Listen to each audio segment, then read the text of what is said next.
Bismillahirrahmanirrahim.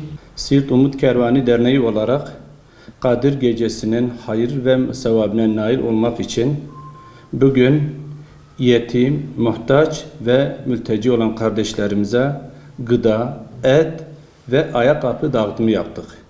Siirt, Merkez, Baykan, Eruh ve Pervari'de yüzlerce aileye gıda paketi ve 400'e yakın ayakkabı ve maske dağıttık. Özellikle bu hayırda bize destek veren ve yardımda bulunan bütün kardeşlerimizden Allah razı olsun. Mübarek Kandil Gecenizi tebrik ediyoruz.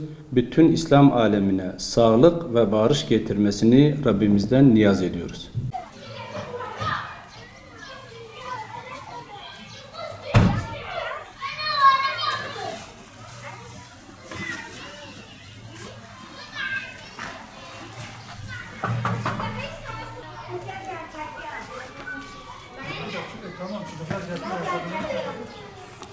Selamünaleyküm. Gelin çocuklar, gel sahaya kalın.